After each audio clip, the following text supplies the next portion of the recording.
33회 자격시험 홀수형 출제 경향을 살펴보면 필기와 실기 총 80문항 중 사례형, 순서 나열형, 그림 문제까지 24개로 답인도 출제되었고 기존에 자주 나오지 않던 문제가 2개 정도 출제되어 전체적으로 난이도는 무난한 편이었습니다. 출제 빈도와 중요도에 따라 별표 하나에서 3개까지 표시했으니 참고하시기 바랍니다. 지금부터 33회 자격시험 홀수형 필기 35문항 문제풀이 출발! 노년기의 일반적인 특성은 보기 1. 사고의 융통성이 증대된다. 2. 사회적 유대관계가 확대된다. 3. 삶에 대한 회고적 경향이 나타난다. 4. 역할 상실로 자기 정체성이 강화된다. 5. 내향성의 감소로 매사에 신중해진다. 정답은 3번 삶에 대한 회고적 경향이 나타난다. 이번 문제는 필기시험 첫 번째 출제 단원인 개론에서 대상자의 이해 파트입니다. 이 단원의 평균 출제 빈도는 2개입니다. 특히 이 문제의 키워드는 노년기의 일반적인 특성을 전반적으로 물어봤는데 우리 교재에 나와 있죠. 노년기의 특성을 3파트로 분류하죠. 신체적, 심리적, 사회적 특성으로 구분이 되어 나오고요. 그 중에서도 심리적 특성이 가장 많이 시험에 언급이 됩니다. 이 지금 답 3번처럼 회고적 경향이 나타나는 것도 이 심리적 특성에 해당이 되죠. 1번에 보시면 그리고 사고의 융통성이 증대된다. 융통성이 오히려 줄어들죠. 이것을 우리가 일명 경직성이라고 하죠. 이 또한도 어디에 심리적 특성에 해당이 되는 것입니다. 그래서 융통성이 없고 도전을 꺼려하고 그리고 익숙한 방법을 고수하려 하죠.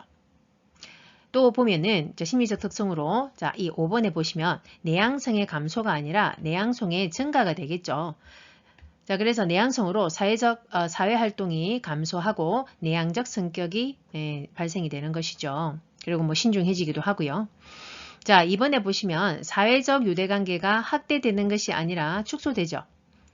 이유가 보통 퇴직으로 인해서 사회적 관계가 줄어들고 그로 인해 고독과 우울감을 나타날 수 있습니다. 4번 또한도 이것도 사회적 특성에 해당이 됩니다. 2번과 4번은 사회적 특성. 역할 상실이 맞죠. 그로 인해 자기 정체성이 강화되는 것이 아니라 오히려 줄어들죠. 은퇴로 인해서 사회적 역할의 변화가 옴으로써 심리적인 위축이 초래된다라고 되어 있죠. 노년기에 바람직한 가족관계로 옳은 것은 보기 1. 자녀에게 의존하는 생활을 한다. 2. 가족관계는 경직된 상태로 유지한다. 3. 형제자매와 경쟁적 관계를 유지한다. 4. 배우자와 성적 욕구 표현을 자제한다. 5. 손자, 손녀가 긍정적인 자아를 형성하도록 돕는다. 정답은 5번 손자, 손녀가 긍정적인 자아를 형성하도록 돕는다. 이번 문제는 노년기의 가족관계에 대한 문제입니다. 답은 5번이고요. 1번 자녀에게 의존하는 생활을 한다. 최근에는 의존할 수가 없죠. 왜냐하면 자녀의 독립으로 인해서 핵가족화가 되어가고 그 다음에 최근은 수정 확대 가족이라 해서 근거리에 자녀가 살면서 서로 이제 부모를 부양하는 그런 가족 형태가 나타나다 보니까 이것의 장점은 서로 상호작용은 하되 또 사생활은 유지할 수 있는 장점이 있죠. 2번 가족관계는 경직된 자세로 유지하면 안 되겠죠. 역할과 취미를 공유하면서 적절한 상호작용을 재수립해야 된다라고 되어 있죠. 3번 형제자매와도 경쟁적 유지자 관계는 아니고요. 상호 이해하고 동조성이 강화되는 시기입니다. 4번 배우자와 성적 욕구 표현을 자제해서는 안 되고요. 건강한 노년기를 유지하기 위해서는 활기찬 노년을 위해 성생활이 유지되어야 됩니다. 다음 중 노인장기 요양보험급여 대상자는 보기 1. 뇌출혈로 병원에 입원한 55세 여성 2. 결핵으로 일상생활이 어려운 50세 남성 3. 혈관성 치매로 일상생활이 어려운 60세 남성 4. 고혈압이 있고 일상생활이 가능한 65세 여성 5. 뇌경색에서 회복되어 일상생활이 가능한 70세 남성 정답은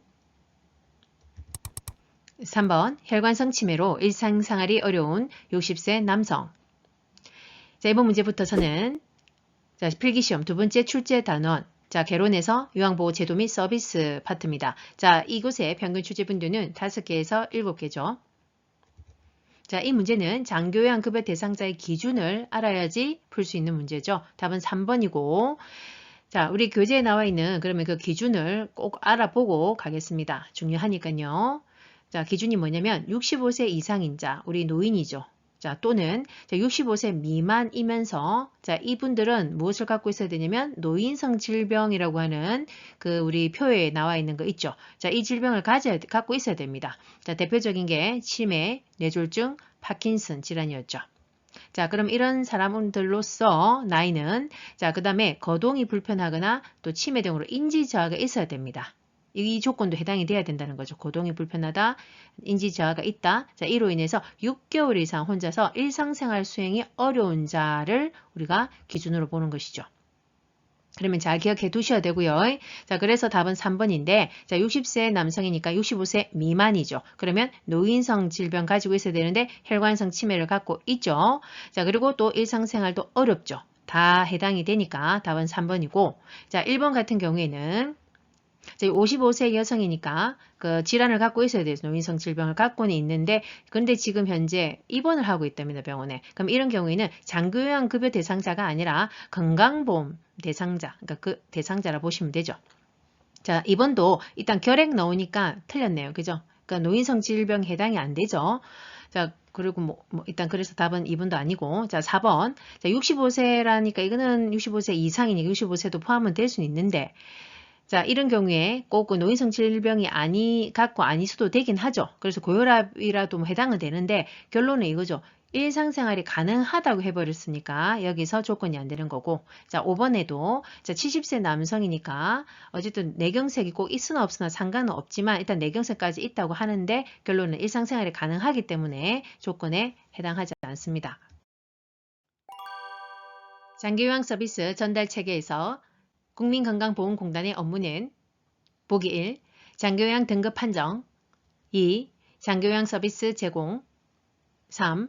장기요양 서비스 비용 청구 4. 장기요양 서비스 신청 및 계약 5. 장기요양 서비스 사업자 설립 신고 정답은 1번 장기요양 등급 판정. 자, 이번 문제는 장기요양 서비스 전달 체계에서 전반적인 내용을 좀 알아야지 되죠. 자, 답은 1번이고, 자, 공단의 업무는 우리 보통 신청자가 공단에 등급 신청을 하고 나면 공단 내에 있는 등급 판정위원회에서 최종 그 등급을 판정한 다음에 그것을 그 대상자에게 그 전달해 주는 거죠. 알려주는 것입니다. 그래서 답은 1번이고, 자, 2번에서 요 5번에 대한 요 내용을 잘 보면은요, 장기요양 기관들 또는 재가장기요양기관이라고 하는 재가센터, 주야간 보호센터, 요양원 등에서 자, 이것을 이런 역할들이 있겠죠. 자, 그래서 설립을 신고한 다음에 그리고 대상자에게 서비스를 제공하려면 그 서비스 신청 및 계약을 해야 될 것이고 그 다음에 그 서비스를 제공한 다음에 그것을 비용 청구를 공단에다가 한다. 그렇게 되는 거죠. 다음에서 설명하는 장기요양보험급여는 하루 중 일정 시간 동안 대상자를 보호하면서 신체 활동을 지원하고 심신기능 향상을 위한 교육훈련을 제공함. 보기 1. 방문요양 2. 방문목욕 3. 방문간호 4. 주야간 보호 5. 노인요양시설 정답은 4번 주야간 보호. 이번 문제는 장기요양급여에 대한 내용입니다. 답은 4번이죠. 자, 주야간 보호는 우리가 재가급여에 해당이 되죠. 자, 그래서 아주 중요하니까 정리해 보겠습니다. 자, 급여의 유형은 크게 재가급여와 시설급여로 구분이 됩니다. 이 재가급여에는 지금 말했듯이 주야간 보호와 방문요양, 방문목욕, 방문간호, 단기보호, 그 다음에 기타 재가급여, 자, 복지용구 대여 등이 해당이 되죠. 자, 이러한 것들이 재가급여이고, 자, 시설급여는 요양시설 쪽이죠. 자, 요양시설, 요양원, 그 다음에 요양공동생활가정, 소규모의 이런 데서 제공되는 의료, 간호, 요양 서비스에 종합적으로 제공하는 서비스를 시설급여라고 한다. 이렇게 각각 그 급여에 대한 내용까지 좀 정리해 두셔야 됩니다. 노인장기 요양보험 표준 서비스 중 신체활동 지원에 해당하는 내용은 보기 1. 환경관리 2. 이동도움 3. 세탁물 관리 4. 기본 동작훈련 5. 일상생활 동작훈련 정답은 2번 이동도움. 이번 문제는 장기요양 표준 서비스에 대한 내용입니다. 아주 중요합니다. 자, 그래서 신체활동 지원이라고 하는 것은 말 그대로 신체에다가 서비스를 제공하는 개념이죠. 그래서 이동을 도울 때 신체를 도와주는 거니까 답은 2번이고요. 자, 아주 중요하니까 또 추가로 보면요. 자, 신체활동 지원에 해당되는 것들 보면 자, 세면을 도와주고 자, 구강관리, 그 다음에 머리 감기고 몸 단장까지, 그 다음에 목욕 도와주는 겁니다. 이거는. 자, 그 다음에 옷 갈아입히기, 그 다음에 식사 돕고 체위 변경, 이동도움까지 우리가 신체에다가 지원해주는 서비스다. 이렇게 보시면 되고요. 자, 1번의 환경관리와 3번 세탁물 관리, 이러한 애들은 우리가 일상생활 지원 서비스라고 하죠. 자, 가사, 청소하고 밥하고 빨래를 도와주는 서비스다. 이렇게 보면 됩니다. 그 다음에 4번하고 5번, 자, 이러한 것들은 기능 회복 훈련 서비스에 해당이 됩니다.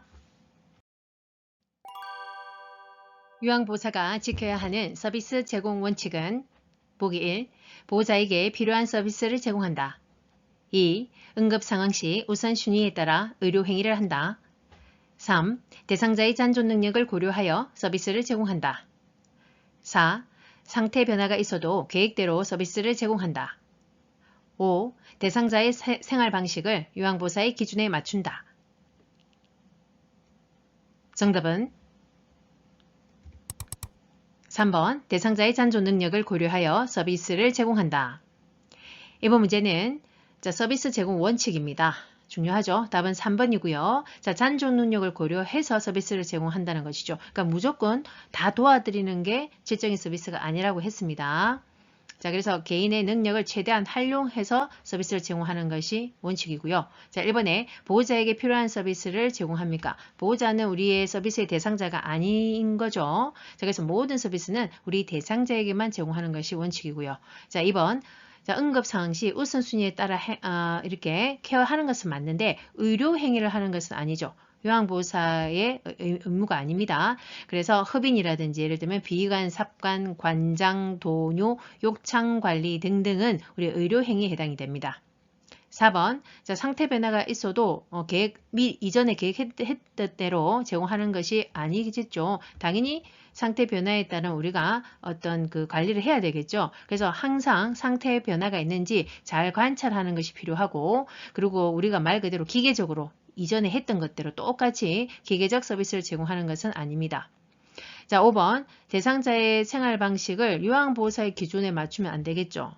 반대로 성격, 습관, 어떤 선호 서비스 등 서비스 전에 대상자의 그 상태, 그 기준을 잘 확인하고 그것에 맞춰서 서비스를 제공하는 것이 맞습니다. 다음 시설 대상자가 보장받아야 할 기본 권리는 우리 애들이 잘 안 오니까 그런지 똑같이 음식을 흘려도 나한테만 유난히 더 화를 내. 나를 과시하는 거지. 보기 1. 신체 구속을 받지 않을 권리. 2. 충분한 정보를 제공받을 권리. 3. 소유물을 스스로 관리할 권리. 4. 사생활과 비밀 보장에 관한 권리. 5. 차별 및 노인 학대를 받지 않을 권리. 정답은 5번 차별 및 노인 학대를 받지 않을 권리. 이번 문제부터서는 필기시험 세 번째 출제 단원이죠. 개론에서 인권 및 직업윤리입니다. 자, 이 단원 평균 출제 빈도는 10개죠. 아주 중요합니다. 특히 이 문제는 시설생활노인의 권리에 대한 부분인데 답은 5번이죠. 자, 그래서 우리 교재에 나와 있는 내용을 추가적으로 보면요. 자, 시설에서 생활 단계에서의 권리라고 나와 있죠. 자, 그 중에 5번이 해당이 되죠. 자, 이래서 차별이라고 하는 것은 성별과 종교, 신분, 경제에 따른 차별을 받지 않아야 된다 이 개념이고 당연히 학대도 받지 않아야 된다 이 개념이고요. 자, 1번에 신체 구속을 받지 않을 권리도 이 생활 단계에 해당이 되죠. 자, 억제대라든지 격리를 시키면 안 된다. 그 대상자의 의사에 반하는 행동은 해서는 안 되겠죠.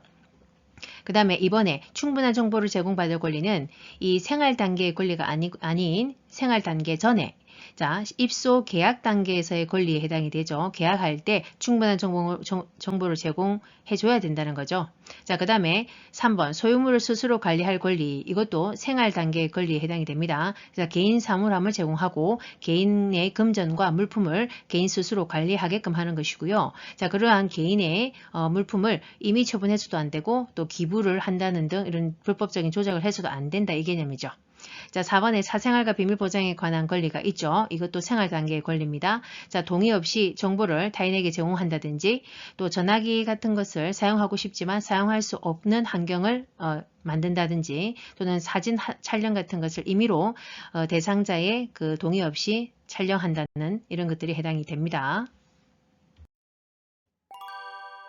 다음 사례에 해당하는 노인 학대의 유형은 대상자의 아들이 대상자가 받고 있는 국민기초생활보장급여를 몰래 인출해 가는 것을 요양보호사가 목격하였다. 보기 1. 유기 2. 자기방임 3. 경제적 학대 4. 정서적 학대 5. 신체적 학대 정답은 3번 경제적 학대. 이번 문제는 노인 학대 유형에 대한 내용입니다. 중요하죠. 자, 교재에 나와 있는 내용을 언급해 보겠습니다. 자, 경제적 학대란 노인의 자산을 동의 없이 착취 사용하거나 또 대상자 노인을 노동을 시켜놓고 그 노동에 대한 대가를 보상하지 않는 것을 말합니다. 자, 기타 유기, 방임, 신체적 학대, 정서적 학대도 잘 언급이 되죠. 자, 유기는 연락 두절된 상태, 그 다음에 왕래하지 않고 또 시설에 입소시킨 후에도 연락이나 왕래가 두절되는 경우를 말을 하고 그리고 인지장애 노인들, 그러니까 치매 같은 노인들을 고의적으로 가출시키거나 배회하게 하는 것을 말을 합니다. 자, 방임은 큰 틀은 의식주와 의료적 치료를 제공하지 않는 것을 말을 하죠. 자, 그래서 집에 보면은 생활비, 각종 세금들이 영수증 이런 것들이 방치되어 있는 거. 그 다음에 중증 노인을 홀로 거주하게 그러니까 어떤 그 병이 든 대상자를 치료 없이 홀로 거주하게 방치하는 경우를 말을 하죠.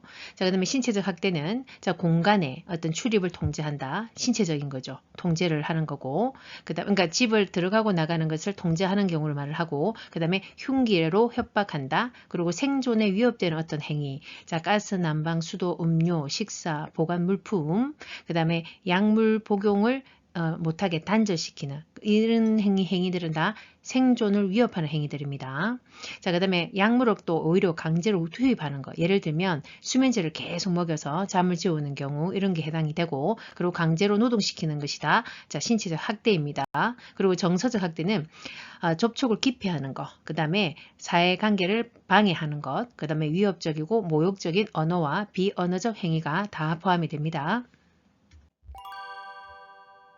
다음 중 장기요양요원 지원센터의 역할로 옳은 것은 보기 1. 장기요양 인정 신청 2. 장기요양급여 비용 지급 3. 장기요양 재정 정책 수립 4. 장기요양요원 권리 침해 상담 5. 장기요양 서비스 제공 계획 수립 정답은 4번 장기요양요원 권리 침해 상담. 자, 이번 문제는 장기요양요원 지원센터의 역할에 대한 내용입니다. 이 장기요양요원이라고 하는 것은 장기요양 서비스를 제공하는 사람들이죠. 요양보호사, 사회복지사, 간호사, 간호조무사 등등이 해당이 될 것이고 자, 이들을 지원하는 센터가 있다는 것이죠. 자, 여기에서 역할은 여기에 나와 있는 권리 침해 상담뿐만 아니라 그들의 직무 향상을 위한 교육과 취업 창업에 대해서 지원을 하고 그리고 대체 인력을 지원하고 건강검진 사업 지원 등의 복리 향상을 위해서 힘을 쓰는 것입니다. 다음 중 시각적 성희롱에 해당하는 행위는 보기 1. 야한 농담을 자주 한다. 2. 성경험 유무를 묻는다. 3. 통화할 때 음란한 내용의 말을 한다. 4. 특정 신체 부위를 고의적으로 노출한다. 5. 신체의 일부를 밀착하거나 잡아당긴다. 정답은 4번 특정 신체 부위를 고의적으로 노출한다. 이번 문제는 성희롱 유형에 대한 내용입니다. 답은 4번이고요.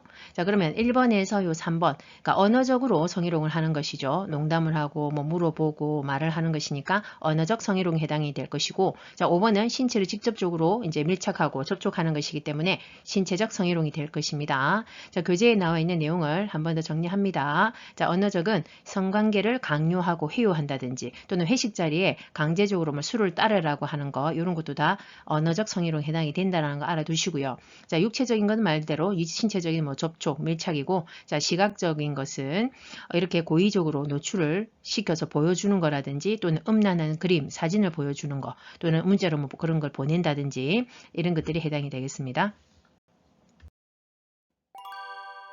요양보호사가 자신을 법적으로 보호하면서 서비스를 제공하는 방법은 보기 1.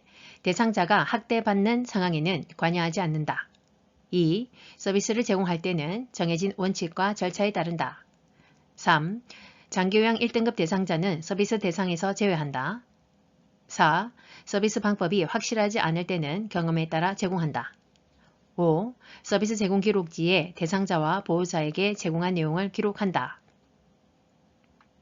정답은 2번. 서비스를 제공할 때는 정해진 원칙과 절차에 따른다. 자, 이번 문제부터 저는요, 요양보호사의 직업윤리에 대한 아주 중요한 파트입니다. 답은 2번이고요. 자, 1번에 대상자가 학대받는 상황에 관여하지 않으면 안 되죠. 자, 우리의 역할은 무엇이냐면 반드시 발견하는 즉시 신고해야 되고요. 그 다음에 우리도 스스로 또 대상자를 학대해서는 안 되겠죠. 3번. 자, 요양 등급 1등급 대상자는 대상자 서비스 대상에서 제외한다. 자, 우리가 임의로 이거를 제외할 수 없죠. 이거는 자, 인권 존중, 차별을 하는 것입니다. 자, 그래서 연령, 성별, 종교, 경제적 주의 등등에 따라 대상자를 차별해서는 안 된다. 반드시 인권 존중을 해야 된다 개념이죠. 자, 4번 서비스 방법이 확실치 않을 때는 내 임의의 경험에 따라 제공하면 안 됩니다. 자, 반드시 도움 요청을 해야 되죠. 보고를 해야 되고 의논을 해야 될 것이고, 그리고 필요하다면 전문가에게 연계까지 해야 됩니다. 5번 제공 기록지에 자 우리가 내용을 기록하는데 반드시 우리는 서비스를 대상자에게만 하는 것이죠. 그래서 보호자에게 제공한 것은 할 필요도 없고 뭐 기록할 이유도 없습니다. 대상자가 가족 나들이를 이유로 방문 요양 서비스 시간 변경을 요청할 때 대처 방법은 보기 1. 동료 요양보호사에게 부탁한다. 2. 정해진 시간은 조정할 수 없다고 말한다. 3. 관리 책임자에게 보고하고 시간을 조정한다. 4. 요양보호사가 원하는 시간대에 방문을 한다. 5. 부재 중에도 서비스 제공이 가능하다고 말한다. 정답은 3번 관리 책임자에게 보고하고 시간을 조정한다. 요양보호사의 직업윤리 원칙으로 옳은 것은 보기 1. 추가 서비스에 대해서 물질적 보상을 요구한다. 2. 동료 요양보호사와 상의하여 대상자를 서로 교체한다. 3. 업무 수행을 위해 지속적으로 지식과 기술을 습득한다. 4. 장기요양 등급을 높게 받는 방법을 가족에게 알려준다. 5. 본인 부담금 면제를 요청받으면 관리 책임자와 상의하여 조정한다. 정답은 3번 업무 수행을 위해 지속적으로 지식과 기술을 습득한다. 자, 이번 문제도 직업윤리 원칙에 대한 내용입니다. 답은 3번이죠. 자, 직무 교육을 통해서 꾸준히 지식과 기술을 습득해야 됩니다. 자, 1번 물질적 보상을 우리가 요구해서는 안 된다고 뭐 되어 있죠. 기본이고. 자, 2번 임의로 요양보호사들끼리 동료 요양보호사와 상의해서 대상자를 서로 교체하는 것은 절대로 있어서는 안 되는 일입니다. 반드시 꼭 필요할 경우에는 센터와 상의를 해야 되겠죠. 자, 타인의 근무를 대신한다든지 자신의 근무를 대신 요구해서도 안 된다. 입니다. 자, 4번.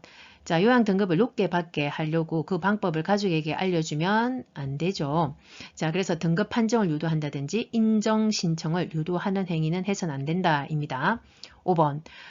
대상자나 그 보호자가 본인 부담금 면제를 요청할 때, 자, 관리 책임자와 상의해서 조정해준다는 것이 이게 불법적인 행위입니다. 우리 장기요양보험법에 의해서 본인 부담금을 할인하거나 면제해 주는 것은 위반된 행위입니다. 그래서 그것을 법에 위반된 행위라고 그러니까 대상자에게 설명해 주는 것이 맞죠.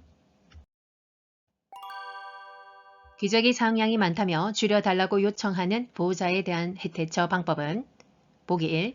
시설장과 상의해 보겠다며 회피한다. 2. 오염이 덜한 기저귀는 재사용하겠다고 한다. 3. 사용량을 얼마나 줄이기를 원하는지 되묻는다. 4. 기저귀를 자주 갈지 않으면 대상자에게 해롭다고 한다. 5. 보호자의 요청대로 기저귀 사용량을 줄이겠다고 한다. 정답은 4번 기저귀를 자주 갈지 않으면 대상자에게 해롭다고 한다. 자, 이번 문제도 직업윤리에 대한 내용인데 자, 대상자에게 해로운 일을 해서는 안 되는 것이 무해성의 원칙이죠. 자, 그래서 그 무해성의 원칙에 따라서 설명을 해줘야 되겠죠. 대상자의 체위를 변경하다가 손목을 삐어 통증이 있을 때 초기 관리 방법은 보기 1. 손목을 가볍게 털어준다. 2. 통증 부위를 심장보다 낮게 한다. 3. 손목 부위에 압박 붕대를 적용한다. 4. 손상 직후 손목 부위에 온찜질을 한다. 5. 손목 부위를 굽혔다 폈다 하는 운동을 한다. 정답은 3번 손목 부위에 압박 붕대를 적용한다. 자, 이번 문제는 근골격계의 초기 치료에 대한 부분입니다. 자, 우리가 초기 치료라 하는 것은 손상 후에 24시간에서 72시간 동안에 그 안에 이제 관리하는 방법이죠. 자, 답은 3번이죠. 자, 압박 붕대를 적용해서 그 정도 되는 것이고 또 통증과 부종을 감소시키기 위한 것입니다. 자, 1번 손목을 가볍게 틀어준다. 자, 고정해야 된다고 했습니다. 그래서 움직이면 안 되고요. 휴식과 고정이 필요하다. 그 이유는 추가적인 손상을 방지하기 위한 것입니다. 2번 통증 부위를 심장보다 낮게 하면 안 되고 올린다고 했죠. 자, 부종과 손상을 감소시키기 위한 것입니다. 자, 4번 자, 손목 부위에 온찜질은 안 된다고 했죠. 항상 초기는 냉찜질이라고 했습니다. 자, 냉찜질을 통해서 부종과 통증 완화 또는 또 염증 반응이 또 혹시나 또 심해지는 것을 감소시키는 것이라고 했죠. 자, 5번 굽혔다 폈다 하는 이런 움직임이 있으면 안 된다 했죠. 고정시켜야 된다고 했고요. 자, 추가적으로 자, 초기 치료의 방법 중에 또 하나는 약물을 또 써야 되겠죠. 아무래도. 그래서 진통제나 근육이완제 등을 사용합니다. 다음에서 설명하는 감염성 질환은 첫째, 오염된 음식을 섭취하여 발생함. 둘째, 구토, 메스꺼움, 오한, 복통, 설사 증상이 있음. 보기 1. 옴 2. 결핵 3. 독감 4. 머리니 5. 노로바이러스 장염. 정답은 5번 노로바이러스 장염.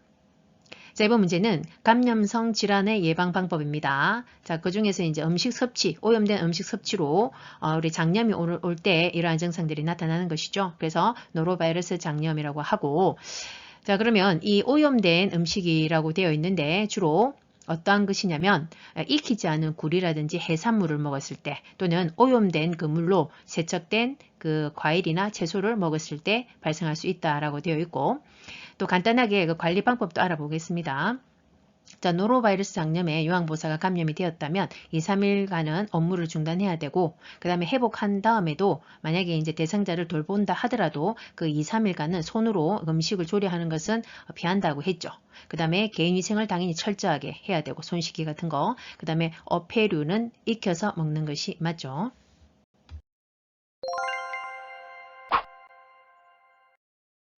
어여님들도 열심히 따라와 주이소.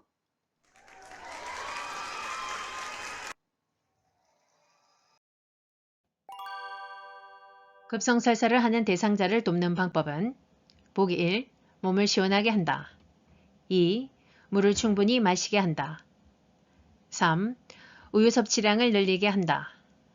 4. 장운동을 증가시키는 음식을 먹게 한다. 5. 설사 초기부터 지사제를 복용하게 한다. 정답은 2번 물을 충분히 마시게 한다. 자, 이번 문제부터는 요양보호 기초지식 파트에서 출제 빈도가 평균 14개입니다. 범위가 넓죠. 그래서 많이 나오는 단원이고, 자, 그 중에서도 첫 번째, 소화기계의 질환인 급성설사에 대한 내용이고, 자, 설사하면 우리 몸에 수분이 밖으로 빠져나오는 것이죠. 그래서 충분히 물을 마셔야 됩니다. 자, 탈수 예방을 하기 위한 것이고요. 그리고 지금 장이 많이 심하게 자극이 되었기 때문에 지금 설사가 되는 것이죠. 그래서 되도록이면 장을 많이 운동하지 않게끔 자극 주지 않도록 자, 음식의 섭취량은 줄이는 것이 맞습니다. 자, 1번 몸을 시원하게 한다가 아니었죠. 자, 심신을 안정하게 하고 몸을 따뜻하게 한다가 맞고요. 자, 3번에 우유 섭취량도 늘리면 안 되고 이것도 장 운동을 자극한다고 했죠. 그래서 줄이는 것이 맞습니다. 그러니까 안 먹는 것이 맞죠, 당연히. 그 다음에 4번 장 운동을 또 증가시키는 음식을 먹게 하면 안 되고 피한다고 했습니다. 주로 어떠한 것이 있냐 하면 뭐 매운 음식, 매운 후추, 그 다음에 카페인 음료, 또 술, 그 다음에 고섬유소, 그 다음에 고지방식이가 해당이 되죠. 그 다음에 설사 초기부터 무조건 지사제를 사용하면 안 된다고 했습니다. 이 설사가 원인이 무엇인지에 따라서 지사제를 쓰든 안 쓰든 판단을 해야 되기 때문에 자, 그래서 함부로 지사제는 사용하지 않다. 그 원인에 따라서 치료를 하는 것이 맞습니다. 위험 증상 완화에 도움이 되는 방법은 보기 1. 하복부를 마사지한다. 2. 염장식품의 섭취를 격려한다. 3. 부드러운 유동식을 제공한다. 4. 음식을 뜨겁게 하여 제공한다. 5. 음식 섭취량을 늘리도록 한다. 정답은 3번 부드러운 유동식을 제공한다. 자, 이번 문제는 소화기계 질환에서 위험에 대한 부분입니다. 자, 돕는 방법 중에 자, 3번. 자, 유동식, 부드러운 것을 제공하는 것이 맞죠. 지금 자극이 되어 있기 때문에 자, 그래서 하루쯤은 금식하고 그 이후에 유동식부터 시작해서 된죽으로 넘어가야 되겠죠. 자, 1번 하복부를 마사지한다. 이것은 주로 위험일 때는 지금 자극이 되어 있기 때문에 마사지라기보다 마사지는 우리가 변비 때 이렇게 변비 때 배변을 촉진시키기 위해서 하는 것이다 보면 되고요. 2번 염장식품의 섭취를 격려하면 더 자극이 되겠죠. 그래서 자극적인 음식은 안 되고요. 그리고 규칙적인 식사를 해야 됩니다. 자, 그 다음에 4번 뜨거운 음식을 뜨겁게 제공하면 안 된다고 했습니다. 너무 뜨겁고 찬 것도 자극이 되기 때문에 피한다. 자, 5번 음식량을 늘리는 게 아니고 당연히 줄이는 것이 맞겠죠. 그래서 과식과 과음은 피합니다. 자, 추가적으로 또 보면 자, 위염일 때 우리가 통증 완화를 위해서는 자, 제산제, 우리가 산을 억제시키는 제산제나 또 좀 위장에 좀 자극되는 것을 깔아앉히기 위해서 통증 완화를 위해서 진정제를 투여하는 게 맞죠. 인플루엔자 바이러스에 의한 감염병으로 겨울철 유행하는 질환은 보기 1. 전식 2. 독감 3. 빈혈 4. 결핵 5. 신부전 정답은 2번 독감. 자, 이번 문제는 호흡기계 질환 중에 독감에 대한 부분입니다. 자, 우리 독감하면 당연히 인플루엔자 바이러스에 의한 것이다 라는 건 알고 계시죠? 답은 2번이고요. 자, 그럼 한번 증상을 보겠습니다. 자, 특징적인 증상은 고열이죠. 자, 38도 이상 40도에 가까운 약간 발열, 고열이 발생한다는 게 특징이고 그 다음에 근육통이 또 특징적인 것입니다. 예, 우리 코로나 때도 그랬지만 어쨌든 이 독감 바이러스도 이 근육통이 또 발열, 고열이 특징이고 뭐 두통도 당연히 있고 그 다음에 인후통, 코막힘, 계속된 기침 이런 것들이 동반이 되고요. 자, 치료 예방을 보시면 당연히 이제 고열이 나고 하니까 수분을 충분히 제공해야 되는 게 맞습니다. 그리고 당연히 안정하고 쉬어야 되겠고 그 다음에 항바이러스제, 또 해열제 등을 복용할 것이고요. 그리고 예방적인 방법으로는 매년 1회 예방접종을 실시하는 것이 더 안전하겠죠.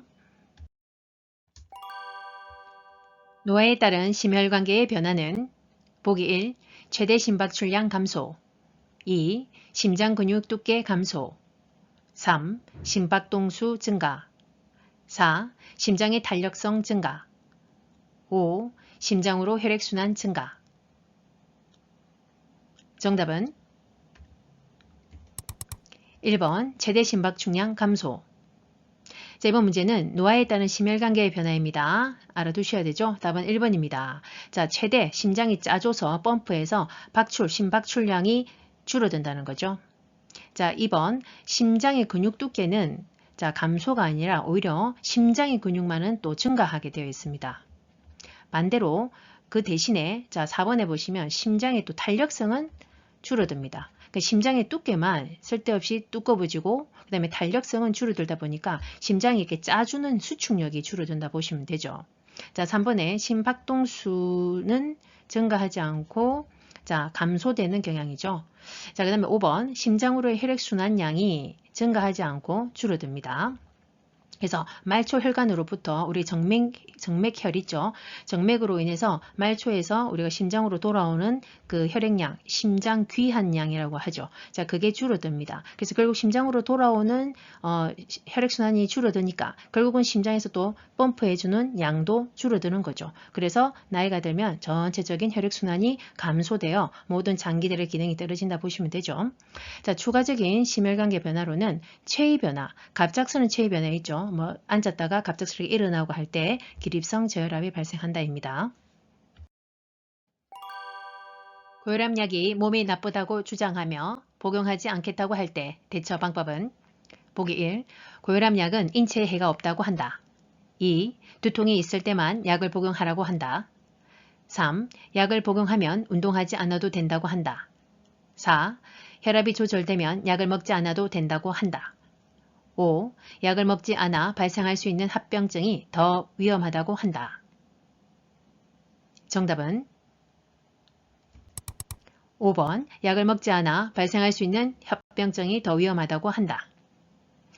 자, 고혈압약은 인체에 뭐 부작용이 없진 않겠죠. 하지만 먹지 않아서 그 2차적으로 발생하는 합병증이 더 무섭다고 안내하는 거죠. 퇴행성 관절염에 관한 설명으로 옳은 것은 보기 1. 통증은 활동 정도와 관계없이 일정하다. 2. 계단 오르내리기는 관절의 부담이 적은 운동이다. 3. 관절이 뻣뻣해지는 현상은 저녁에 흔히 나타난다. 4. 관절 연골의 탄력성을 강화하기 위해 체중을 늘린다. 5. 통증이 악화되지 않는 범위 내에서 관절 운동을 한다. 정답은 5번 통증이 악화되지 않는 범위 내에서 관절 운동을 한다. 자, 이번 문제는 근골격계 질환 중 퇴행성 관절염이다. 관절염이죠. 중요하죠. 자, 그래서 퇴행성 관절염의 특징은 많이 쓰면 쓸수록 더 통증이 심해지는 것이 맞죠.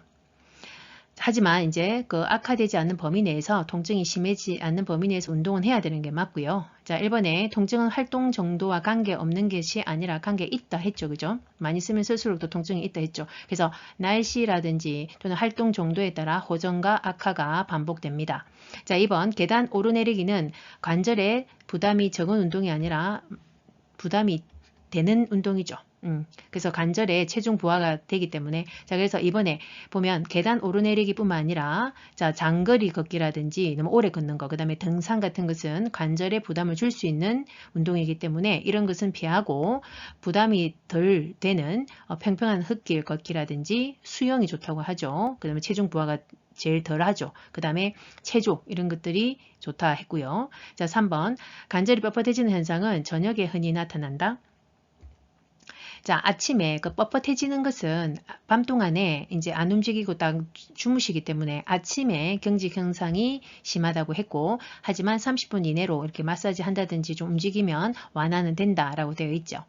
근데 이제 통증 같은 경우에는 저녁 늦게 원래 저녁에 오후에 통증은 더 심한 경우가 많습니다. 퇴행성 관절염은. 자, 4번. 자, 관절 연골의 탄력성을 강화하기 위해서 체중을 당연히 줄여야 되겠죠. 골다공증이 있는 대상자의 골절 위험을 낮출 수 있는 방법은 보기 1. 저체중을 유지한다. 2. 비타민 D를 섭취한다. 3. 칼슘 섭취를 제한한다. 4. 침상 안정 시간을 늘린다. 5. 소량의 알코올을 규칙적으로 섭취한다. 정답은 2번 비타민 D를 섭취한다. 이번 문제는 근골격계 질환 중 골다공증에 대한 내용입니다. 자, 이 골다공증의 가장 위험한 것은 골절이 되기 쉽다는 것이 제일 위험 요소죠. 자, 그래서 답은 2번이고 비타민 D를 섭취하는 이유는 있죠. 자, 칼슘의 흡수율을 높이기 위해서는 비타민 D를 꼭 섭취해야 된다고 했습니다. 그래서 이 비타민 D가 많이 함유되어 있는 음식이 자, 대구, 간유, 연어, 고등어, 짱어, 뭐 달걀, 유제품 등이 있다라고 되어 있었죠, 교재에. 자, 1번 저체중을 유지한다. 저체중은 아니죠. 오히려 저체중은 골다공증의 요인이라고 했죠. 자, 골격이 약하고 저체중은 뼈가 약하기 때문에 작죠. 약하기 때문에 골다공증이 잘 올 수 있다. 자, 3번 칼슘 섭취를 제한하면 안 되겠죠. 당연히 드셔야 될 것이고. 자, 4번 침상 안정을 늘린다. 침상 안정은 오히려 자, 골다공증을 더 유발할 수 있겠습니다. 자, 골다공증의 요인 중에 하나가 운동 부족입니다. 그래서 충분히 운동을 통해서 자, 관절 부하 운동을 통해서 관절에 자극을 주면서 칼슘의 흡수율을 증가시키고 또 혈액순환을 증진시켜서 더 칼슘을 더 충분히 흡수할 수 있도록 해야 되겠죠. 자, 5번 소량의 알코올을 규칙적으로 당연히 알코올은 안 좋다고 했습니다. 자, 음주는 우리가 성호르몬을 감소시킨다. 우리가 폐경기가 되면 칼슘의 흡수율이 떨어진다고 했죠. 근데 음주를 하면 더 성호르몬을 더 감소시킨답니다. 그러면 뼈 생성을 더 억제하는 것이고 또 음주는 영양 불균형을 초래해서 더 골다공증이 야기된다라고 보면 됩니다.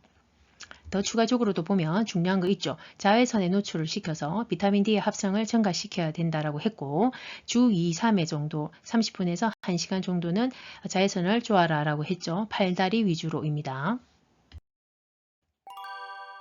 여성 노인에게 나타나는 요실금의 주된 요인은 보기 1. 복압 감소 2. 골반 근육 조절 능력 감소 3. 요도 기능 향상 4. 호르몬 분비 증가 5. 방광 저장 능력 증가. 정답은 2번 골반 근육 조절 능력 감소. 이번 문제는 비뇨기계 질환에서 요실금에 대한 내용입니다. 자, 주된 요인으로 2번이죠. 그 골반 근육이 약해지면서 조절 능력이 감소된다 입니다. 자, 1번에 복압 감소, 오히려 복압 상승으로 인해서 요실금이 온다고 했죠. 특히 여성의 경우 요로 감염과 복압 상승으로 인해서 요실금의 발생률이 높아진다 했고 남성은 전립선 비대증에 의해서 잘 온다고 했습니다. 3번 요도 기능의 향상이 아니겠죠. 오히려 저하입니다. 그 이유는 자 4번에 호르몬의 분비가 감소가 되면서 자 요도 기능이 약화가 온다라고 했고요. 5번 방광의 저장 능력 또한 감소되겠죠. 추가적으로 보면 우리가 당뇨병과 파킨슨병에서 우리가 배설 조절 능력이 저하된다고 했고 그 다음에 각종 약물의 부작용으로 인해서도 올 수 있고 그리고 마지막으로 변비에 의해서도 변비에 의해서 변이 차 있으면 앞쪽에 방광이 눌려지면서 요실금이 발생할 수도 있겠습니다. 다음 지시에 따른 대상자의 반응으로 확인할 수 있는 질환은 첫째, 말해보세요. 발음이 정확한지 확인한다. 둘째, 웃어보세요. 입의 좌우 모양이 대칭인지 확인한다. 셋째, 걸어보세요. 비틀거리고 한쪽으로 쓰러지는지 확인한다. 보기 1. 뇌졸중 2. 신부전 3. 고혈압 4. 동맥경화증 5. 알츠하이머병. 정답은 1번 뇌졸중. 이번 문제는 신경계 질환에서 뇌졸중에 대한 증상을 물어보는 것인데요. 자, 뇌졸중의 대표적인 증상을 확인해 보면요. 자, 일단 반신마비가 있고 두 번째 이제 전신마비도 있을 수 있죠. 자, 반신마비는 자, 손상된 뇌에 그럼 오른쪽이라면 오른쪽에 손상이 왔다면 그 반대쪽이면 왼쪽 팔다리에 마비 증상이 온다는 거죠. 편마비가. 그 다음에 안면 하반부도 마비 증상이 온다. 자, 이렇게 되는 이유는 반대쪽으로 되는 이유는 우리가 뇌의 뇌관이라고 하는 부위에서 신경이 교차가 되기 때문에 자, 그래서 오른쪽에 문제가 생기면 반대로 교차돼서 왼쪽으로 그 다음에 왼쪽에 문제가 됐을 때는 반대쪽 오른쪽으로 팔다리에 편마비가 온다라는 로고 알고 계시면 되죠. 단 또 뇌관 자체에도 손상이 왔을 때는 뇌관은 그 교차가 되기 때문에 거기가 손상이 오면 전신마비가 올 수 있다는 거죠. 특히 또 위험한 것은 뇌관에 심장을 수축하고 호흡을 조절하는 중추가 있기 때문에 또 의식 저하와 함께 또는 사망에 이를 수도 있습니다. 그래서 정리하시면 되죠. 노화에 따른 미각의 변화는 보기 1. 미래의 개수 증가 2. 혀의 유두돌기 증가 3. 입술 근육의 탄력성 증가 4. 구강 건조 증상 감소 5. 구강 점막의 재생 능력 감소. 정답은 5번 구강점막의 재생능력 감소. 이번 문제는 감각기기의 변화 중 미각의 변화에 대한 내용이죠. 답은 5번입니다. 자, 1번에 미래의 개수가 증가되는 것 아니겠죠? 감소됩니다. 자, 개수와 기능이 다 감소된다. 자, 미래는 우리가 맛세포, 그러니까 미각신경이 연결되어 있는 곳을 말을 하는 거죠. 자, 이 미래는 유도돌기 안쪽에 있다고 보면 되죠. 자, 2번 혀의 유도돌기도 증가되지 않고 오히려 위축이 온다라고 했죠. 3번 입술 근육의 탄력성은 당연히 감소될 것이고 4번 구강건조 증상이 감소되지 않고 증가됩니다. 자, 왜냐하면 침 분비량의 감소로 인한 것이고요. 자, 그 다음에 추가적으로 보면 미각에서 변화가 자, 신맛과 쓴맛을 느끼는 감각보다 단맛과 짠맛을 느끼는 기능이 감지가 떨어진다고 보면 되죠.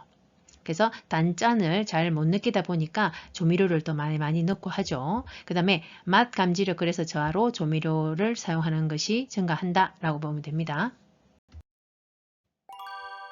당뇨병이 있을 때 흔히 나타나는 증상은 보기 1. 시력 향상 2. 성기능 향상 3. 소변량 감소 4. 상처 치유 지연 5. 질 분비물 감소.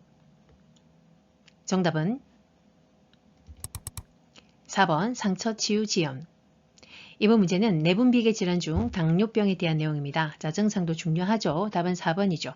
자, 상처 치유 지연으로 우리가 당뇨발이라고 하는 아주 무서운 또 질환이 있죠. 그래서 염증이 아주 잘 동반되기 때문에 잘 관리가 되어야 된다는 것이고, 자, 1번 시력 향상되지 않죠. 시신경을 또 자극을 하기 때문에 시력이 떨어집니다. 자, 2번 성기능의 향상이 아니라 저하가 온다고 했고요. 3번 소변량의 감소가 아니라 우리 대표적인 증상이 있죠. 다음, 다뇨, 다식, 체중 감소가 있습니다. 그래서 다음은 말 그대로 물이 많이 먹히는 거고 그 당이 올라가 있다 보니까 그를 항상성을 유지하기 위해서 내리기 위해서 물이 자꾸 먹히는 거고 그 다음에 물을 당이 많이 먹으니까 또 다뇨가 되는 거죠. 자, 그리고 다식, 또 당은 다 빠져나가기 때문에 또 소변으로 또 많이 또 배고픔을 느끼죠. 자, 그래서 당이 빠져나가기 때문에 또 체중 감소는 또 옵니다. 자, 질 분비물이 감소가 아니라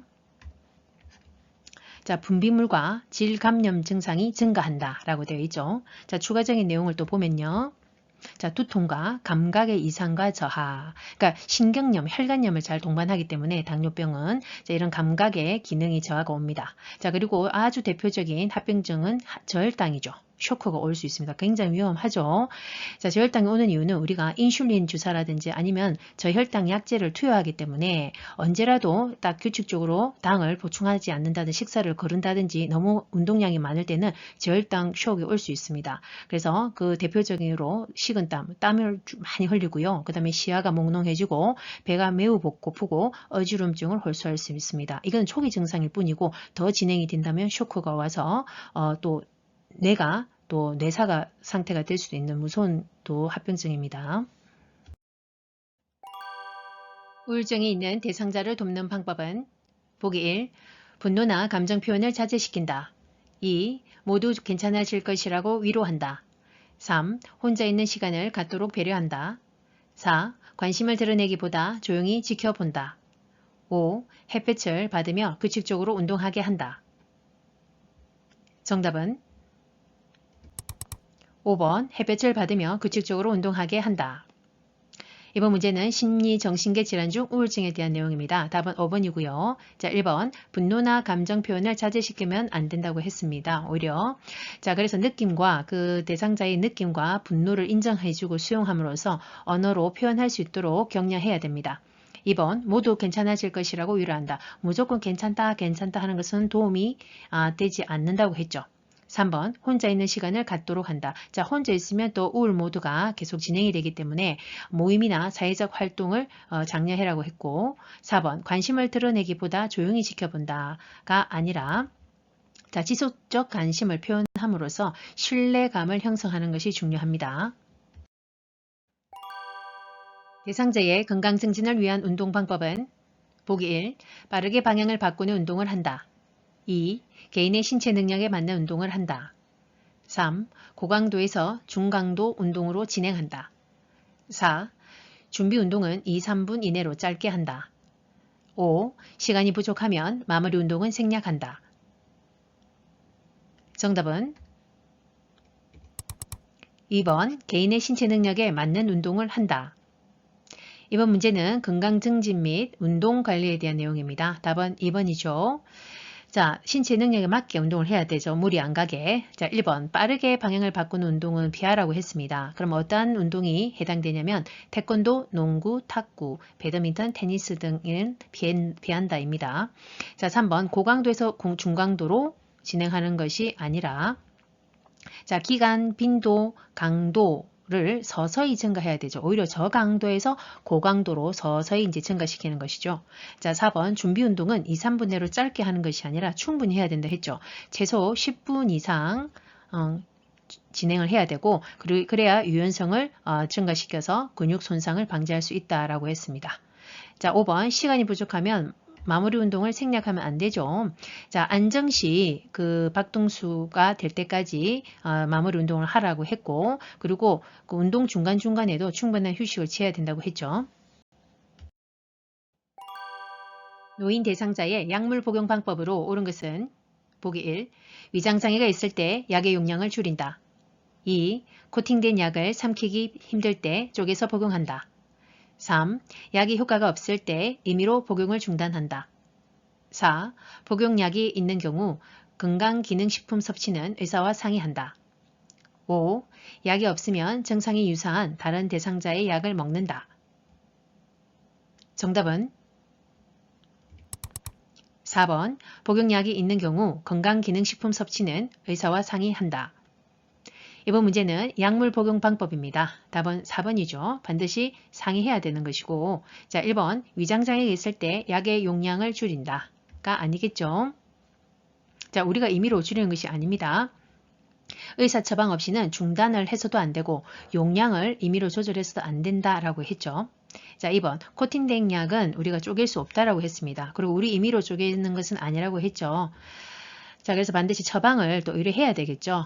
자, 우리가 분할하거나 분사할 수 없는 약이 장용 코팅제와 서방제가 해당이 된다고 했고 우리가 절개선이 그려져 있는 그런 약물들은 우리가 쪼개거나 분사할 수 있는데 그 또한 반드시 처방을 다시 의뢰해야 됩니다.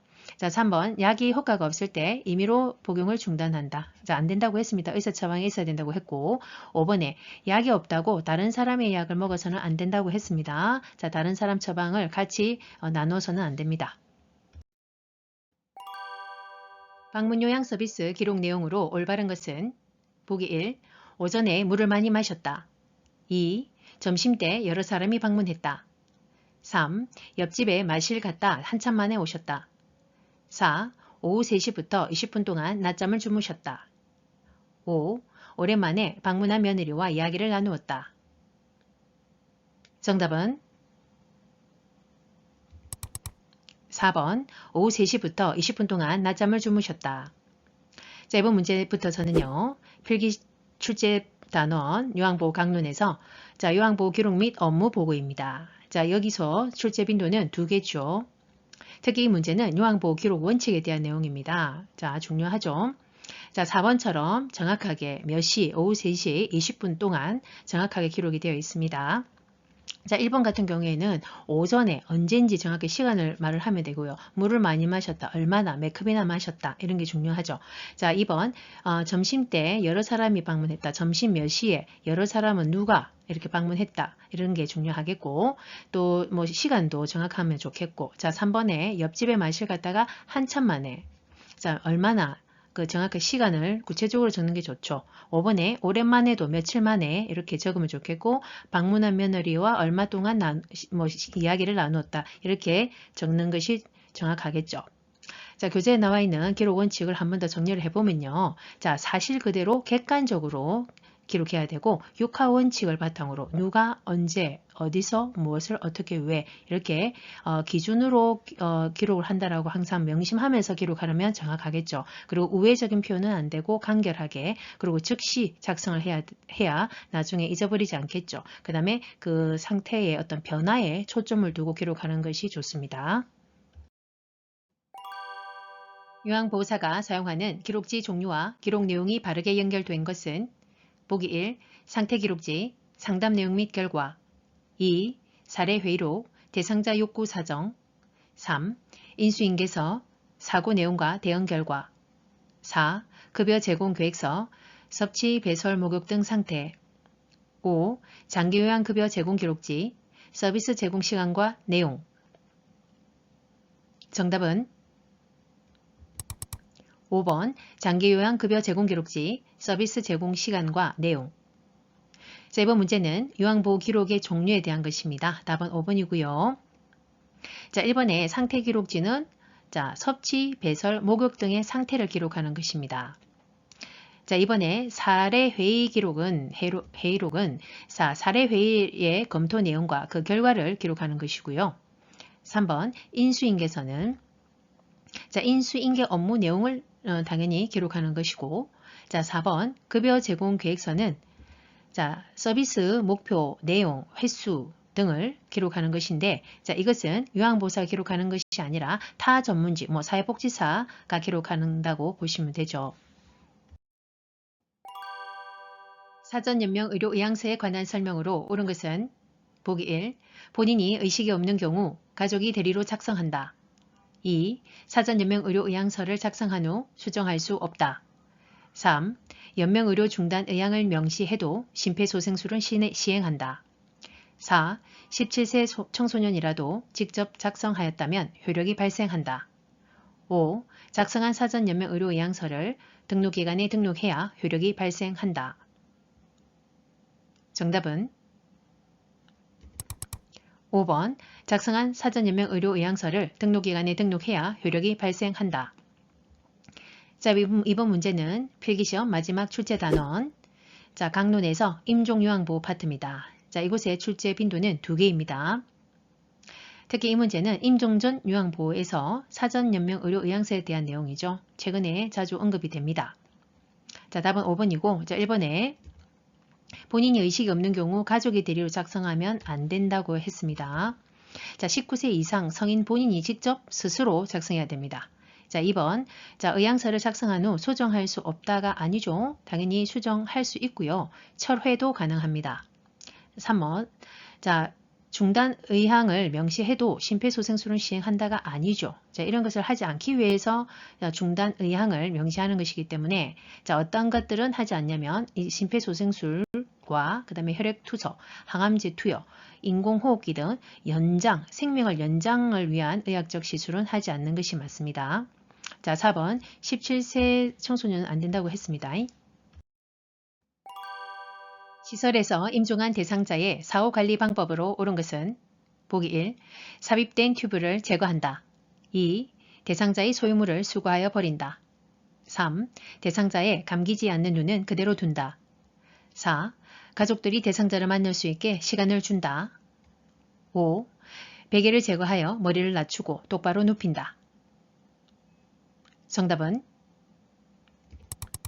4번 가족들이 대상자를 만날 수 있게 시간을 준다. 자, 이번 문제는 필기시험 마지막 출제 문제이죠. 자, 임종 후의 요양보호 중에서 사후관리 방법은 자주 나옵니다. 답은 4번이죠. 충분히 이제 마지막을 작별할 시간을 충분히 제공해야 되는 것입니다. 자, 1번 삽입된 튜브를 제거한다. 자, 이런 제거하는 것은 의료행위이기 때문에 자, 요양보호사가 하는 것이 아니라 자, 의료인에게 의뢰하면 되죠. 자, 2번 소유물을 수거하여 버린다. 우리 임의로 버리면 안 되겠죠. 자, 소유물을 모아서 목록을 작성했다가 나중에 보호자한테 전달하면 되겠죠. 자, 대상자의 감기지 않은 눈은 그대로 두면은 미관성 좋지도 않습니다. 자, 그래서 솜이나 꺼지를 적셔서 이렇게 올려서 덮어드리면 되죠.